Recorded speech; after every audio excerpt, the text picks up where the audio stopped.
Kalau Tel Aviv itu bisa dihancurkan, dilumpuhkan, ya masuk ya rudal-rudal ke wilayah itu ya, maka secara umum akan mempengaruhi ya kondisi rakyat Israel sendiri atas ketidakamanannya ya.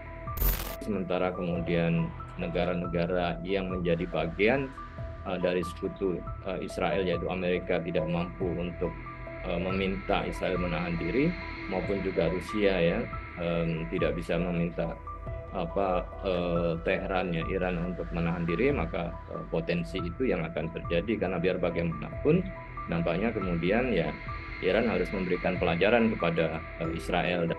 Ya, Israel tanpa bantuan persenjataan dari Amerika, saya kira kondisinya akan semakin melemah karena itu kan bisa ditandai dari pertahanan udaranya ya, dari Iron Dome yang beberapa kali kita lihat ya mengalami kebocoran banyak rudal-rudal dari milisi ya, baik Hizbullah atau Houthi yang masuk ke wilayah Israel, bahkan ke wilayah yang strategis. Halo Tribuners, Tribun News on Focus hari ini kembali membersamai Anda bersama dengan saya Nila Irda. Tribuners, pemimpin Hamas Ismail Haniyeh tewas dalam serangan udara yang diduga dilakukan oleh Israel di Teheran, Iran pada Rabu 31 Juli kemarin. Kematian sosok tersebut memicu spekulasi tingkat keamanan di Iran mengingat Haniyeh adalah tamu asing dan juga petinggi Hamas. Dari laporan yang ada bahkan disebutkan Haniyeh ini meninggal dunia karena ledakan bom yang sudah dipasang 2 bulan lalu. Tewasnya Haniyeh ini sekaligus meningkatkan potensi konflik di Timur Tengah. Untuk berdiskusi dalam Tribun News on Focus, hari ini Tribuner sudah tersambung melalui Zoom bersama dengan saya, pakar geopolitik Timur Tengah, ada Bang Yon Mahmudin. Bang Yon, selamat sore. Assalamualaikum. Selamat sore, Waalaikumsalam warahmatullahi wabarakatuh. Baik, Bang, terima kasih banyak menyempatkan waktunya untuk berdiskusi di Tribun Sound Focus kali ini. Saya ingin minta pengantar dari Bang Yon terlebih dahulu. Bagaimana kemudian melihat Israel yang bisa menyasar petinggi Hamas Ismail Haniyeh begitu ya. Apakah ini kemudian bisa dikatakan kecolongan besar juga bagi Iran karena lokasi yang disasar ini adalah Teheran begitu, Bang?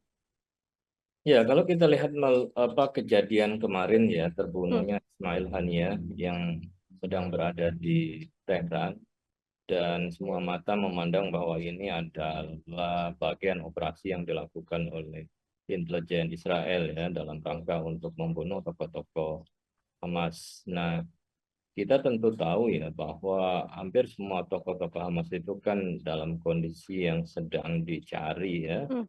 jadikan target oleh Israel dimanapun mereka berada. Maka terutama mereka yang berada di luar Palestina, ancaman, kemudian percobaan pembunuhan itu kan sudah berkali-kali dilakukan. Maka sosok-sosok pemimpin Hamas itu tentu kan harusnya dalam kondisi siaga terus ya, karena kapan saja nyawanya itu bisa terancam. Nah, Hmm. kenapa kemudian bisa terjadi di Teheran? Jadi kalau kita juga mau mengikuti ya perkembangan geopolitik yang ada di sekitar ya, tentu Israel juga tidak eh, akan berani ya melakukan di negara seperti di Qatar ataupun Turki, Cina ya, di mana beberapa anggota pemimpin Hamas juga sering bepergian ke sana. Namun kan kita juga ketahui bahwa mereka selalu di dalam pantauan ya, dan sewaktu-waktu nyawa mereka mengancam. Nah, Iran sendiri kan dalam posisi sebagai negara yang bermusuhan ya Hmm. dengan Israel dan juga dengan Amerika, sehingga kejadian yang terjadi di Iran itu dalam arti negara-negara Amerika tidak akan ya melakukan kutukan atau menyalahkan ya pihak yang melakukan pembunuhan. Berbeda kalau itu terjadi di wilayah berdaulat lainnya ya, seperti di negara-negara Arab, Qatar, atau bahkan di Turki atau di Cina, itu pasti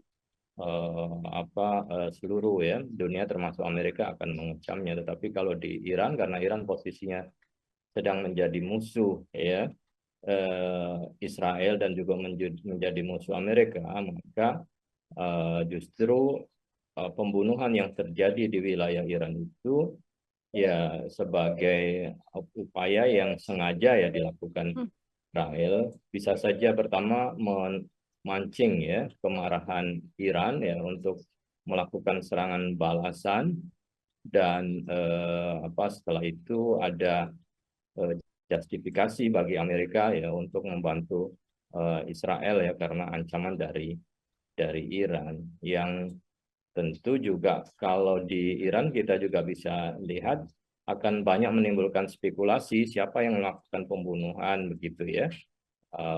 Iran dikenal sebagai negara mayoritas Syiah, kemudian Ismail Haniyeh adalah seorang Sunni, sehingga juga muncul banyak spekulasi yang mengaitkan bahwa ya Iran terlibat ya di dalam pembunuhan ini. Tapi kan tentu sangat tidak mungkin ya itu dilakukan. Tapi hal-hal itu juga saya kira ya menjadi salah satu alasan ya kenapa pembunuhan itu dilakukan oleh Israel di Iran. Saya kira juga salah satunya tadi itu ya untuk mendapatkan simpati dari Amerika dan juga ya menimbulkan berbagai macam persepsi perpecahan yang di kalangan pendukung Palestina sendiri berkaitan dengan tragedi ini.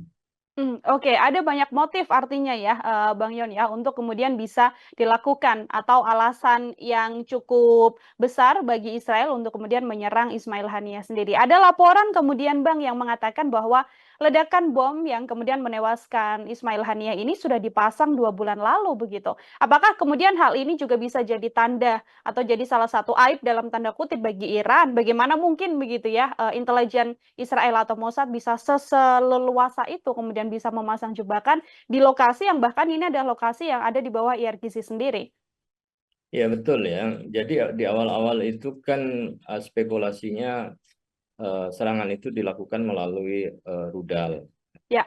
dan kemudian dianalisis bahwa tidak mungkin dilakukan dari wilayah Israel, tapi bisa saja dilakukan di wilayah perbatasan negara-negara seperti Kazakhstan, Azerbaijan yang berbatasan dengan Iran berpotensi ya dijadikan sebagai pangkalan rudal itu atau dilakukan di dalam. Ternyata kemudian muncul eviden yang lain bahwa kematian itu bukan karena di rudal tetapi oleh bom ya yang dipasang di kediaman tempat Ismail Haniyeh menginap. Nah, kalau itu memang terjadi dan asumsinya sudah dipasang 2 bulan di wilayah yang itu memang dari sisi keamanan sangat ketat dan tidak sembarangan orang bisa masuk ya itu kan wilayah yang steril, tentu kemudian menunjukkan sebuah kemungkinan spekulasi ya bahwa ada pihak-pihak yang terlibat ya dalam hal memasukkan menanam ya, bom di tempat yang itu dijadikan sebagai tempat tinggal tamu negara yang hadir di dalam inaugurasi ya peresmian Presiden Iran ya yang terpilih. Nah, kalau itu terjadi berarti kan ada sesuatu yang bocor ya, Ya. ada kaitannya dengan ya sesuatu dari sisi keamanan yang dengan mudah pihak dari luar bisa masuk atau dalam tanda kutip ya ada pihak-pihak di dalam yang bekerja sama berkolaborasi dengan musuh yang ada di luar. Nah, ini kan kemudian menimbulkan banyak pertanyaan yang bagaimana mungkin seorang Ismail Haniyeh bisa meninggal dipasangkan bom di tempat yang seharusnya menjadi tempat yang aman. Oke, ini kan respons besar artinya ya, Bang Yon kemudian disampaikan oleh banyak pihak, Iran sendiri terutama, kemudian Hamas, ada juga yang bereaksi adalah Houthi di Yaman, lalu ada Hizbullah juga di Lebanon yang mengatakan akan memberikan balasan atau balas dendam yang nyata atau perang terbuka begitu pada Israel. Apa kemudian dari analisa Abang sebagai pengamat geopolitik Timur Tengah, potensi terburuk atas situasi yang terjadi di Timur Tengah pasca meninggal dunianya Ismail Haniyeh ini akan seperti apa? Jadi meninggalkan Ismail Haniyeh itu ternyata kan tidak melemahkan ya semangat perjuangan rakyat Palestina ya. Ya. Itu juga negara-negara dan kelompok-kelompok yang mendukung Palestina justru itu semakin menguat ya termasuk dalam hal ini kan internal Hamas juga semakin kuat. Yang ada Palestina justru semakin menyatu ya dengan terbunuhnya Ismail Haniyeh. Nah, bagaimana kemudian tentu kita akan lihat ya bagaimana respon Iran. Kalau Iran dari Presiden dan Ayatollah Khamenei juga sudah sangat keras bahwa akan melakukan balasan ya yang harus ditanggung oleh Israel. Nah, dalam hal ini saya melihat bahwa bisa saja serangan balasan yang dilakukan oleh Iran itu tidak langsung dari Iran ya secara konfrontasi terbuka kemudian ya mengirimkan senjata atau rudal-rudalnya seperti ketika beberapa jenderalnya terbunuh di Suriah begitu. Tapi saya melihat bisa saja dilakukan dengan mengaktifkan kembali semakin intensif serangan-serangan yang dilakukan oleh milisi-milisi di kawasan yang berasosiasi dan berafiliasi dengan Iran. Salah satunya di Houthi, kemudian juga Hezbollah di Lebanon tentunya, kemudian juga beberapa milisi-milisi yang ada di Suriah dan juga di Irak. Maka serangan itu menjadi semakin intensif dan membesar ya ke wilayah-wilayah perbatasannya, baik yang ada di utara maupun yang ada di selatan ya. Dan Hamas sendiri ya tentu juga akan melakukan serangan yang lebih intensif ya di wilayah pendudukan yang ada di Gaza. Nah, kalau ini kemudian akan semakin kuat dan serangan akan ya, dilakukan ya oleh kelompok-kelompok yang mendukung ya, yang bagian dari perlawanan dari Iran, poros Iran, maka bisa saja kemudian Amerika akan membantu ya pertahanan Israel. Tapi kalau kemudian Amerika membantu, setelah itu terjadi serangan balik oleh Israel ke wilayah negara-negara yang ada itu termasuk sampai ke wilayah Iran, maka saya memandang akan potensi akan semakin membesar karena biar bagaimanapun Iran ya, di balik Iran kan juga ada Rusia dan Rusia pasti akan melakukan memberikan bantuan kepada Iran ya di dalam hal menghadapi kemungkinan perang yang lebih besar. Secara kekuatan militer Israel sendiri akan seperti apa, Bang Yon? Karena kalau misalnya kita melihat Iran yang membackingi Houthi, Hizbullah, yang kemudian nantinya akan melancarkan serangan pada Israel ini, apabila memang belum diperbantukan persenjataan dari Amerika Serikat, apakah kemudian kekuatan militer Israel sendiri mampu menahan serangan-serangan dari milisi yang ada di kawasan ini? Ya, Israel tanpa bantuan persenjataan dari Amerika, saya kira kondisinya akan semakin melemah karena itu kan ditandai dari pertahanan udaranya ya dari Iron Dome yang beberapa kali kita lihat ya mengalami kebocoran banyak rudal-rudal dari milisi ya baik Hizbullah atau Houthi yang masuk ke wilayah Israel bahkan ke wilayah yang strategis. Nah, kalau itu kemudian terjadi serangan secara beruntun dalam jangka waktu yang serentak ya oleh milisi-milisi perlawanan yang berafiliasi dengan Iran, saya kira Israel akan keteteran ya. Maka pasti akan mengundang Amerika untuk membantu ya menyiagakan juga bantuan yang baik dalam bentuk pesawat maupun kapal perang kan yang sudah berada di sekitar kawasan Timur Tengah, bisa saja itu akan semakin digunakan ya banyak digunakan untuk merapat ke wilayah konflik guna membantu Israel.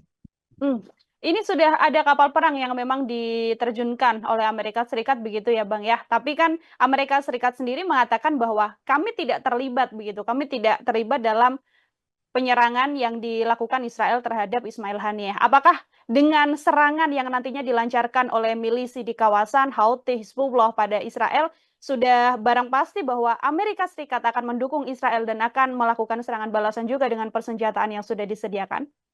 Ya, apabila kemudian serangannya semakin kuat dan terindikasi bahwa Iran ya, ikut ya terlibat secara langsung ya bahkan bisa jadi melakukan serangan ya, dari wilayah Iran, maka kemudian bisa dipastikan Amerika akan terlibat ya. Namun ini pasti juga membutuhkan keputusan ya yang tetap ya dari Kongres karena tentu tidak bisa sembarangan ya Presiden mengambil keputusan ya di tengah-tengah kondisi di Amerika sendiri yang tidak menginginkan adanya perang berkelanjutan. Jadi ada upaya untuk ya meredakan ketegangan, tetapi nampaknya ketegangan ini saat ini masih sangat tinggi. Biasanya akan dilakukan serangan-serangan balasan terlebih dahulu, baru setelah itu respon Israelnya seperti apa ya itu bisa dilihat. Apabila kemudian semakin tidak terkendali, maka bisa saja perang itu akan semakin membesar, dan itu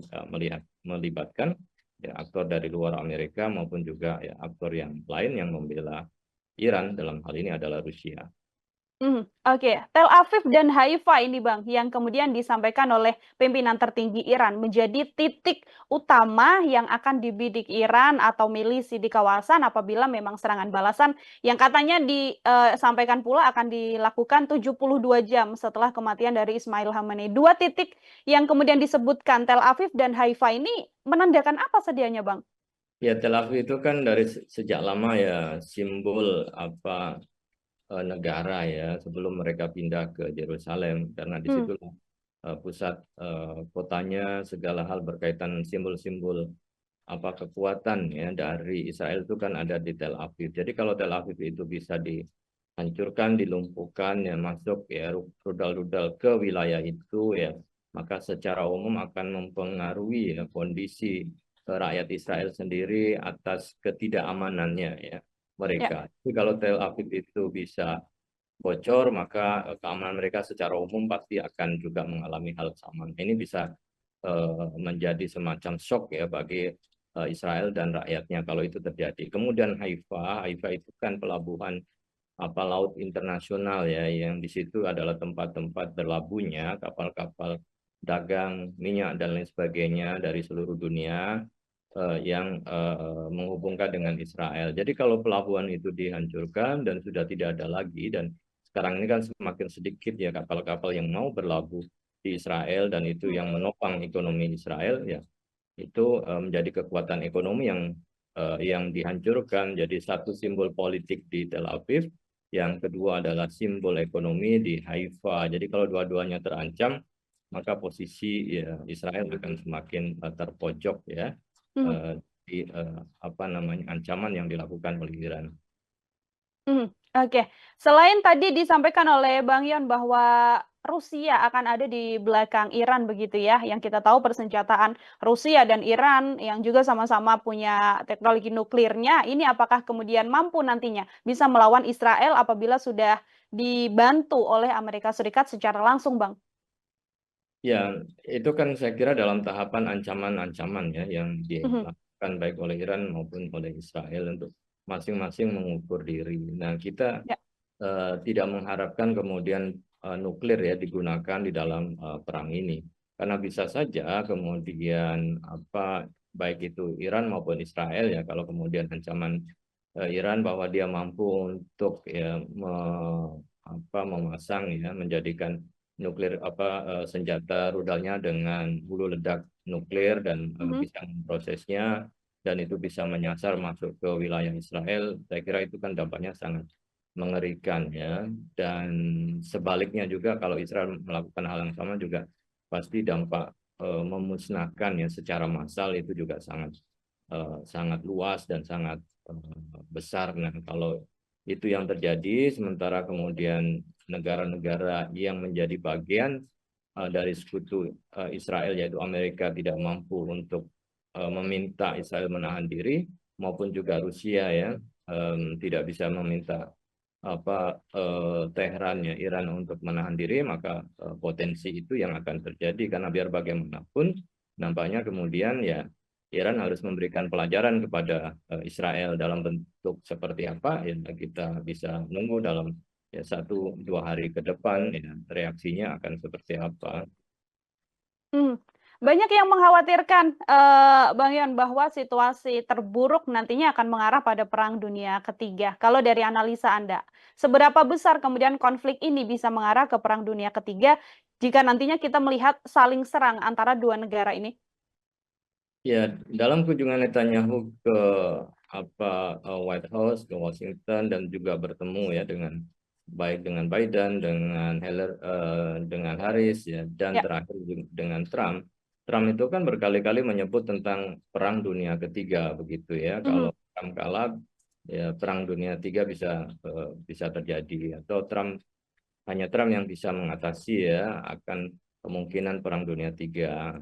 Nah, dalam hal ini kan negara-negara besar, Amerika, bahkan Rusia, di dalam pikirannya juga saya kira sudah mulai mengantisipasi ya, kemungkinan terjadi Perang Dunia Ketiga, karena tokoh-tokoh mereka saja sudah menyampaikan hal yang semacam itu. Bisa saja itu terjadi tereskalasi dari kasus yang dipicu oleh terbunuhnya Ismail Haniyah di wilayah Iran, dan apabila itu semakin membawa eskalasi yang memang tidak bisa diberikan titik temunya, kecuali kalau kemudian ada tawaran-tawaran khusus yang memang disadari bisa membawa kepada perdamaian permanen dan kedua belah pihak menyetujui.